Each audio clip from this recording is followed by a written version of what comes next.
Donc dans cette vidéo, je vais donc t'expliquer comment j'ai pu mettre en place ce fameux bot qui est donc capable de venir scraper n'importe quelle information, n'importe quelle recherche sur Google, pour ensuite, derrière, faire intervenir l'IA générative dans ce processus-là pour venir soit nettoyer, classifier ou venir te donner un insight spécifique pour t'aider dans le processus, pour la suite de ton process du coup, côté sales et growth. Hem, Tu verras du coup dans cette démo, j'ai pris un use case qui est très spécifique, qui est j'ai une liste du coup d'entreprises. Je souhaite du coup récupérer de l'information, notamment son site web, sa page LinkedIn d'entreprise, récupérer quelques petits bouts d'informations sur ces entreprises-là et ensuite du coup d'utiliser l'IA générative pour me dire effectivement quelles sont les 5 pistes de collaboration que je pourrais proposer à ces entreprises d'un point de vue prospection commerciale. Et bien évidemment, l'objectif de ce que je vais te montrer, c'est que tu vas pouvoir venir adapter ce process-là, quel que soit ton besoin business et lié à ta stratégie. Donc, en étape numéro 1, ce qu'on va faire, c'est effectivement, on va déjà parler effectivement de la partie scrapping sur Google. Alors pour ça, on va notamment utiliser une solution que j'ai choisie qui s'appelle SERP API, mais sache qu'il en existe plein d'autres. On a par exemple donc Piloter avec un blog qui est dédié donc Goal Search et donc ces solutions comme Piloter, comme SERP API que je vais donc du coup détailler juste après, ou Automn, leur proposition de valeur finalement c'est de venir du coup récupérer, scraper de l'information à votre place. Donc vous n'avez pas besoin de gérer la partie technique, ces solutions-là permettent de le faire à votre place. Et ce qu'on va voir ensemble, c'est comment est-ce qu'on va du coup faire des appels API sur ces solutions-là, pour venir du coup récupérer en automatique ces informations. Donc de toute façon, je mets le lien sous cette vidéo pour accéder donc aux différents outils.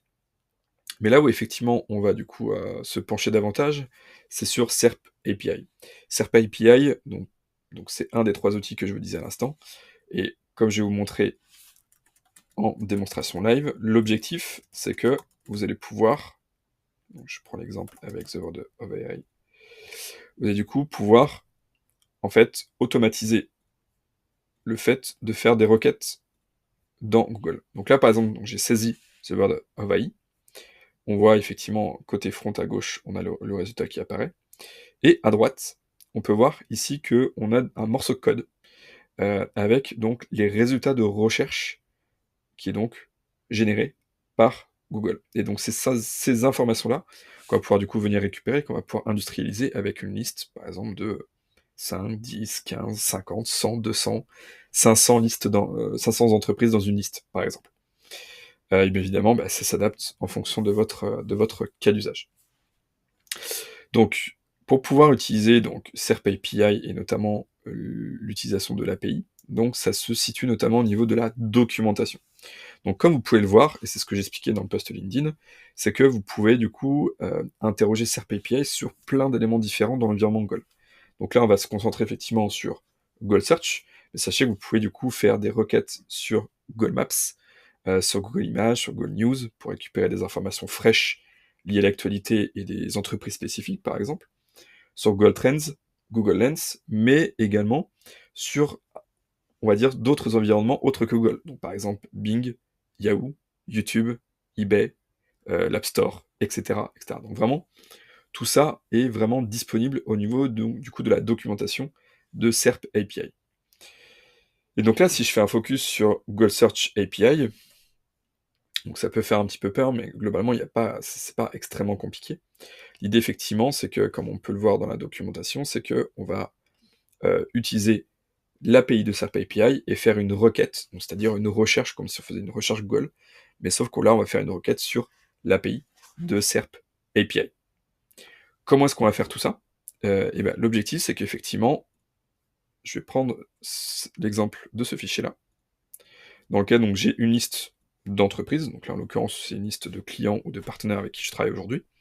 L'idée effectivement ça va être pour chacune de ces entreprises-là, de venir du coup faire une requête automatique pour récupérer le site web, pour récupérer du coup le titre, c'est-à-dire la meta title, meta description de ce site web, de venir récupérer la page LinkedIn de l'entreprise, de venir récupérer la description de LinkedIn de l'entreprise, et grâce à ces infos-là, de venir automatiquement, grâce à l'IA, venir générer des propositions de pistes de collaboration pour chacune de ces entreprises et de manière personnalisée.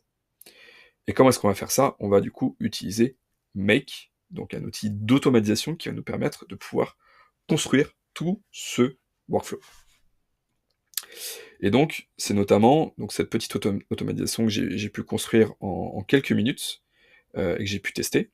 Donc l'objectif de ce make, donc il y en a plusieurs, il y a plusieurs étapes. La première, c'est que, cette bulle ici va venir du coup, regarder toutes les nouvelles lignes qui ont été ajoutées, donc c'est-à-dire à partir du moment donné où je vais ajouter, ces entreprises-là, l'automatisation va du coup pouvoir se déclencher.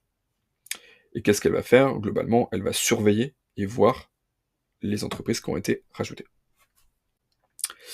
Ensuite, donc c'est à cet endroit-là que je vais du coup pouvoir faire un appel API dans SERP API. Donc là, globalement, la requête, elle est plutôt simple. Vous devez du coup utiliser le module HTTP make a request dans Make et envoyer cette requête dans l'URL en prenant comme variable le nom de l'entreprise qui est donc situé en colonne G sur mon fichier ici. Alors là, volontairement, ici, donc j'ai retiré la clé API. Mais là, ce que vous devez faire, du coup, c'est vous créer un compte sur SAP API. Vous pouvez utiliser une centaine de requêtes de manière gratuite. Et dans SAP API, vous allez du coup pouvoir récupérer votre clé API. Donc la clé API, vous la copiez et collez à cet endroit-là. Et donc là, ensuite, on va faire une méthode get relativement simple. Donc là, je vais juste du coup récupérer ma clé API pour pouvoir faire le reste de l'automatisation. Donc maintenant, c'est bon, j'ai récupéré ma clé API. Ensuite, on va du coup pouvoir récupérer l'ensemble des résultats de recherche qui ont été du coup générés via SERP API.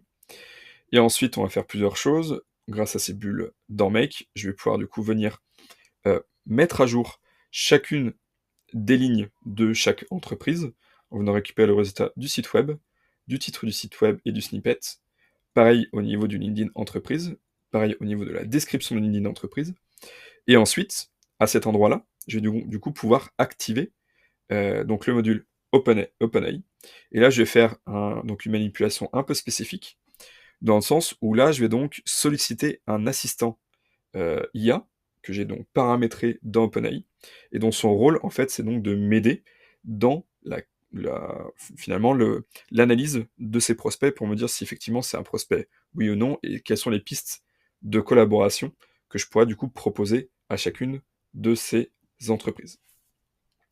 Donc ici, on peut voir qu'effectivement, je vais pouvoir lui faire remonter les différentes informations que j'ai donc récupérées du search Google. Et donc, bien évidemment, plus vous avez fourni d'informations, meilleurs seront les résultats. Ça, c'est toujours pareil quand on veut, entre guillemets, un petit peu fine-tuner les IA génératives comme celle d'OpenAI.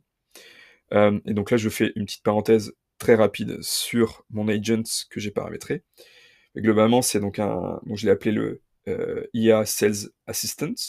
Ici, donc je lui ai fait, donc j'ai un prompt qui me permet effectivement donc de venir spécifier le contexte, le rôle et le type de tâche à effectuer. Et au niveau donc, des files, je lui ai fait ingérer toute l'information, la documentation par rapport à mon entreprise. Et ça qui va me permettre du coup de lui donner un maximum de contexte pour avoir de meilleurs résultats. Voilà, et ensuite, une fois que donc ce AI Assistant Sales dans OpenAI a tourné, il va pouvoir ensuite venir mettre à jour donc l'output généré par OpenAI dans la colonne N spécifique. Voilà, et donc du coup, ce que je vous propose, effectivement, c'est de venir tester l'automatisation. Et donc là, je vais le faire par exemple sur les deux premiers résultats.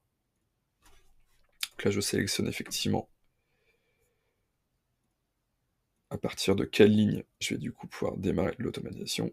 Et hop, c'est parti. Donc là, effectivement, il a lancé. Là, il est en train d'interroger SERP API. Et voilà, on va pouvoir voir effectivement arriver, hop, ici, automatiquement, on a le site web de l'entreprise. On a le title, donc c'est-à-dire globalement la meta-title. On a le snippet. Là, donc, on a le LinkedIn d'entreprise qui va arriver, la description de LinkedIn d'entreprise et surtout les pistes de collaboration qui vont, du coup, être affichées. Voilà, donc là, on peut voir qu'effectivement, OpenAI ChatGPT a fini de tourner. Et là, donc, je peux voir qu'effectivement, on a du coup les pistes de collaboration qui ont été du coup générées et qui sont donc contextualisées par rapport, au contexte de Wojo, en l'occurrence. Voilà, et donc là effectivement j'ai donc une autre entreprise qui vient d'arriver à l'instant, donc qui a été enrichie grâce aux informations qu'on a récupérées, sur Google. Et bien évidemment, donc plus vous allez fournir d'informations, plus vous aurez un résultat qui sera performant. Donc voilà, donc effectivement, c'était pour vous montrer cette automatisation, et donc encore une fois, adapté selon votre business, selon votre stratégie, ce dont vous avez besoin. Mais encore une fois, les use cases sont, infinis, libre cours à votre imagination et à vos besoins business. Et sachez qu'effectivement toute cette automatisation dans le détail et cetera, sera du coup, présentée, la semaine prochaine, dans ma formation, e-learning dont je vous mets le lien sous cette vidéo. Merci à vous.